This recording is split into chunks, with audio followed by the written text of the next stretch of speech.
Hey folks, so somebody was recently asking me if there was any interesting or neat code examples in the Couchbase server source code, and the answer is yes, there is actually lots. So I figured maybe I'd start a series of like little posts or recordings like this to actually share a little bit more. So one thing that popped to mind was related to rebalance, especially the new CBGT rebalancing system that's part of FTS, but it's actually quite reusable. So the problem is you have this distributed system, and that means you're going to have lots of different shards or partitions or vbuckets or whatever you want to call them.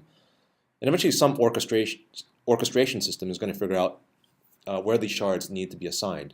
For example, like, oh, shard 17. It's supposed to be in master state on node A and in replica state on node B. And if you wanted to represent it in a shorter format, you might say it like this. Oh, shard 17 is supposed to be in this state A comma B. And eventually, something's going to happen, like you're going to add a node and hit rebalance, and so your assignment of shard 17 is going to change. Maybe it changed from A comma B to B comma C. Putting that same information in another way, in a more tabular format, it might look like this. Like your before state, before the rebalance was, it was A comma B, and now it's B comma C. Here's a more complicated example of the same idea. Before you might have had, oh, shard 17 was on A comma B comma C, and then after you hit the rebalance, it's been reassigned to B comma C comma D. One thing we could do to make the above a little bit more readable, perhaps, is to try and align each of the servers into its own column. So here I could see server C has its own column, and there are no changes to server C. But on the other hand, node B has kind of hopped line and got a promotion from replica state to master state. Now, the next thing, though, is now you want to write the code in order to compute the steps or the moves that you need to take in order to get from the before state to the after state.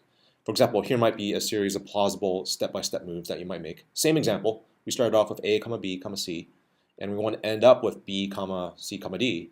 But the first move you might make is like, you might say, oh, should promote node B from replica state, so take it off, subtract it from the replica side of the house, and add it to the master side of the ledger. Next step you want to make after that is subtract off node A from the master side of the house. And finally, the last step you would make is add node D to the replica side of the ledger. And so these are the three series of moves that you might make to get from your start state to the end state. It turns out that format is actually what we use to define our unit tests for this subsystem.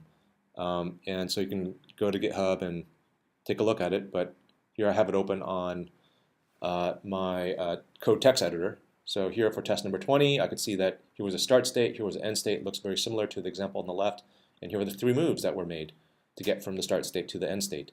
And this format, or this domain-specific language, this DSL, is what we use to define all the different cases of our unit test for this particular subsystem. And so I thought that was neat to share, a little DSL. But there's a little bit more to share. There's actually some code that you now need to actually write to be able to compute those moves or steps. So when you think about it, there's actually a lot of cases that you need to handle to actually write this algorithm.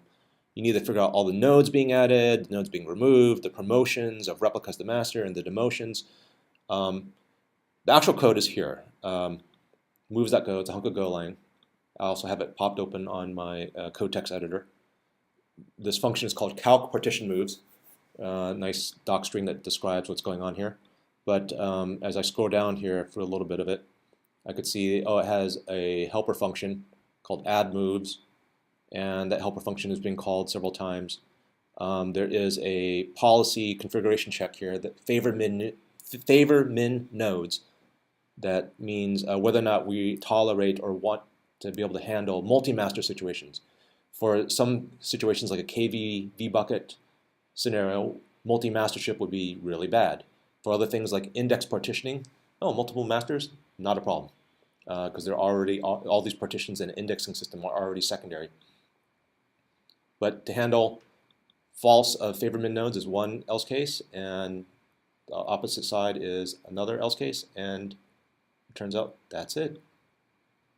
This function is done. So the point is it's relatively short and sweet, and that's what I wanted to share. Thanks.